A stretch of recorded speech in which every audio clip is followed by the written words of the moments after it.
Hello everyone, welcome back to the Hindu Explainer series. I am Kushagra Goel. And yesterday we discussed that a floor test in Pondicherry is about to take place on Monday. That's the date, right? And a lot of you asked a question about what does a floor test mean, right? So in a parliamentary system, the executive is from the legislature. That is, it is responsible to the legislature. And who forms the executive? It is the party that has a majority in the house. All right, so we have the parliament, and then we have 28 states and union territories, which also include Delhi and Pondicherry, which have assemblies, right? So we elect the members to these assemblies and the parliament, right? Now within that there is a majority figure, which what is 50% plus 1, right? Now that number, whosoever or whichever party is able to attain that number gets the majority and forms the executive. That person who is heading that party is invited to be the chief minister or the prime minister, right? So in Pondicherry, the floor test is about to take place to ensure that the executive, which is currently with the Congress party, has the majority in the Pondicherry house. All right, so floor tests are regularly may be done when there is a question mark that probably the party has lost majority in the house. All right, so floor tests are a mechanism to ensure that the executive is from a party that is in majority in the legislature. All right, then another doubt students had was about Ramsar sites, right? Now Ramsar sites are under Ramsar Convention. They are wetlands, right? Like Sundarbans, or on the western coast around Dwarka region and Dagar and Nagar Haveli, right? Wetlands are some, all right. So they are different kind of geographical location. All right, so the Ramsar Convention is the one that identifies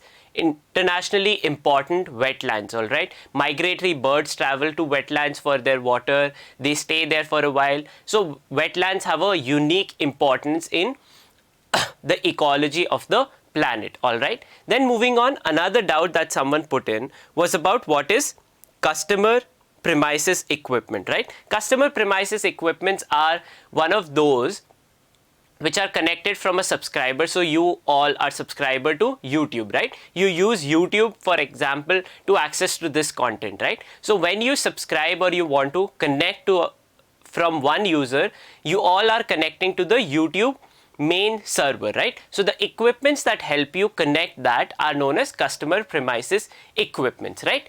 So on this note, we are done with the doubts, and something historic took place yesterday, right? One of the most historic moments in space exploration, and I hope some of you witnessed it live because there was a live streaming of it by NASA on YouTube itself, right? So we'll be discussing this news in depth, which is about NASA's fourth rover Perseverance, which has now landed at the Gerizio crater of Mars, and it is a series of first mission to bring back samples from Mars. All right, so we'll be discussing that in a little bit depth and the other news. All right, so moving on with today's newspaper. So on February 20th, yesterday, there has been confirmation that disengagement at Pangong Tso Lake has been done, and now from today onwards, talks between India and China will be about further disengagement between the two armies in the western sector, that is Ladakh. All right, then moving on, here is the picture, the first picture that Perseverance has sent from Mars to NASA, right? And then moving on the other news, criminal crime related news, not of any relevance to us. Then moving on, again more crime related news on national front, nothing of real importance, political news, right? Moving on to the editorial front, the two editorials on the left and right hand side talk about one thing only, which is the sexual harassment case, sexual harassment tweets about disclosing sexual harassment done by MJ Akbar on Priya Ramnani, and then MJ Akbar filing a case against her for criminal defamation. That case was rejected on the grounds of defense of truth, and along with that, that Mr. MJ Akbar was not a man of stellar reputation, that the testimonies of witnesses in the case established that he already had a reputation of a person with such instincts of indulging in such behavior with co-workers collaborating, the story of Priya Ramnani. On that note, the case is considered historic because the main editorial lists out certain other cases where justice was not granted to women and the judiciary has been criticized for those judgments, right? So it is narrating one on the left hand side about why this case is so important to judiciary, and then on the main front it narrates what this case is about and says how for a long time women have not been granted real justice in such cases by the judiciary, all right? And that against all odds, the side of Priya Ramnani and Miss Rebecca John, who was the advocate, triumphing in the court may come to be a defining image in India's long walk towards respecting female sexual autonomy. So therefore, this case is historic because even if for decades someone did not speak, but something happened to them and it was truthful, therefore it is something that should come out, right? We have the main slogan as Satyamev Jayate, that truth always triumphs, right? So this case is basically that a crime that took place even before the word of sexual harassment came into being of general parlance has now been confirmed that yes, it did take place, and someone who tried to shut her down by filing criminal defamation against her has been cut to size, right? Mr. M.J. Akbar was a minister in the central government with the Ministry of External Affairs. After outcry, had to resign, and therefore this is a David versus Goliath story in some ways also, right? Then moving on the left hand side, it is about political analysis of municipality polls and how it affects different parties. Then the second editorial, too many IITs, unrealistic expectations. This is generalizing how, because we are now establishing many more IITs in different spheres, and two chronic problems. One, the expectation on such institutions is now running high, but because of lack of faculty and the quality of students and facilities that may not be available at the new IITs, the standards are bound to drop unless we correct the problems within them, right? 2 days ago, we had seen multiple reports about how IITs do not promote students from marginalized communities, right? And how faculties from marginalized communities also do not get access to these institutions. So these general malaise that surrounds the IITs is something that needs to be corrected at a higher pace, all right? Then moving on, the ground zero report about the meltdown at Chamoli, right? And that is something of a entire story and how it happened, how it unfolded, all right? Then moving on the other national news, nothing of real note for us to be highlighted here.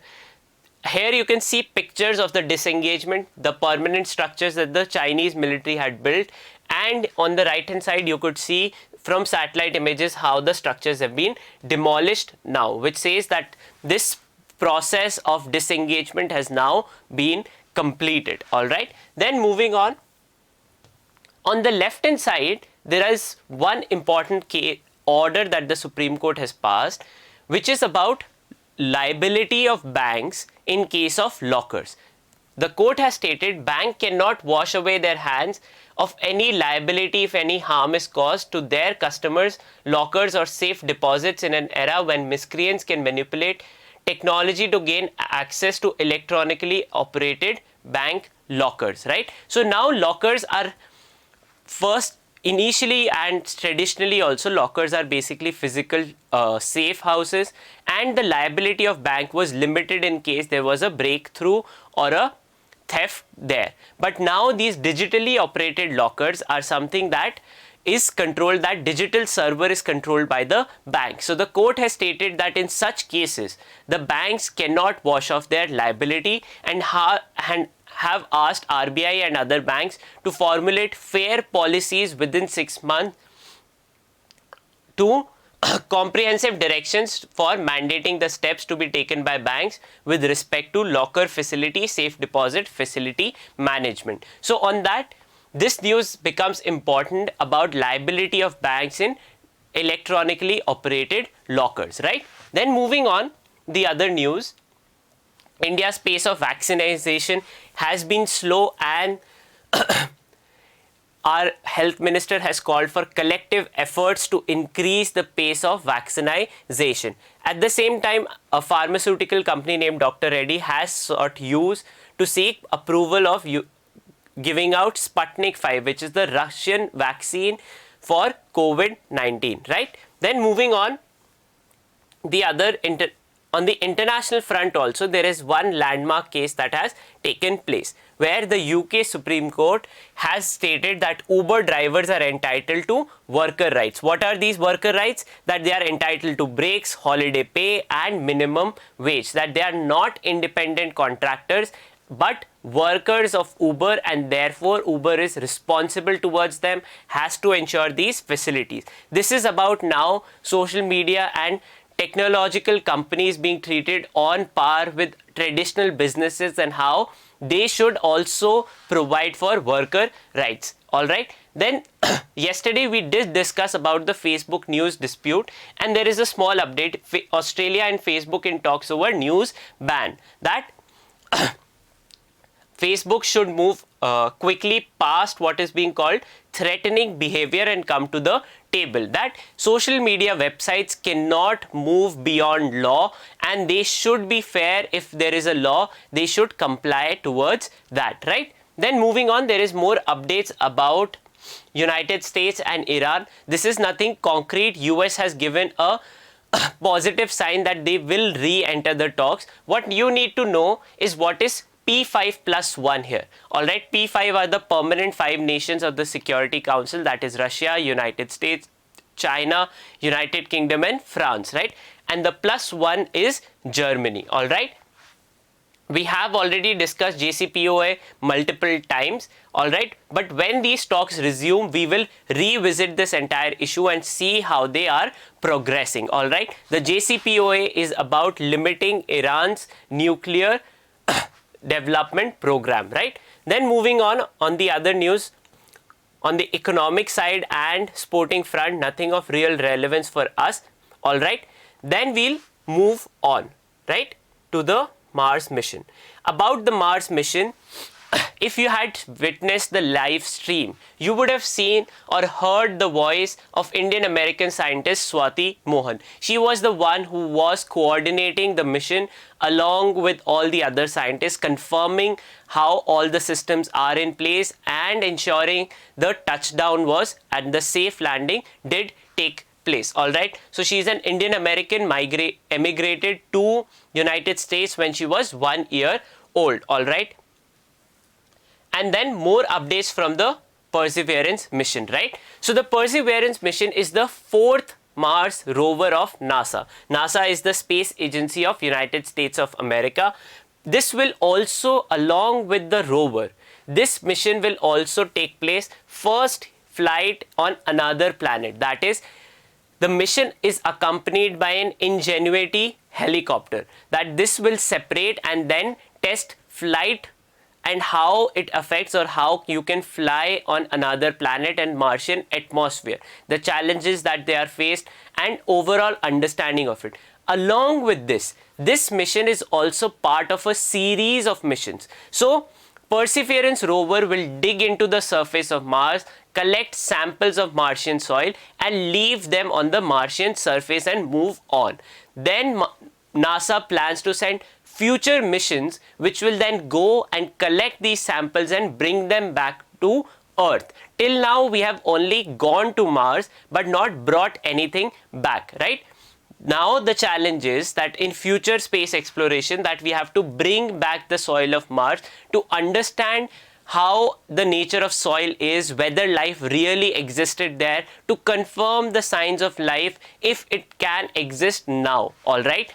Then the past 3 rover missions of NASA, the first one was Sojourner in 1997, and then there was a twin mission, 2 rovers simultaneously launched. First, Spirit, it worked on Mars, it traveled on Mars from 2004 to 2010, and then the sister mission, which was Opportunity rover, exceeded expectations far beyond of NASA itself and worked from 2004 to 2018. All right, so this mission becomes really important for current affairs news. The history of Mars exploration missions becomes equally important. India holds the record. ISRO, our space agency, holds the record of being the only country to attempt to go to Mars and reach there in one go. NASA, Russian Cosmos, Roscosmos, and other space agencies around the world have attempted, but they have and eventually reached, but not at the very first attempt. India's Mangalyaan mission was the one which attempted to reach Mars at the very first go. The orbiter reached Mars atmosphere in our very first attempt. Alright, India does plan, yesterday K. Sivan also stated that India plans to send another orbiter mission to Mars, similar to the Hope that UAE recently launched. On that note, we are done for the day. The Perseverance mission of NASA becomes really important for you all on the topic of space exploration. Space exploration in general is an important topic for current affairs. Therefore, any updates related to that happen in the calendar year for your examination become really important. So do make notes of that. On that note, thank you so much. If you like the work that we are doing, please give this video a thumbs up. And if you are new to the channel, do subscribe to it for further updates from Law Prep Tutorial.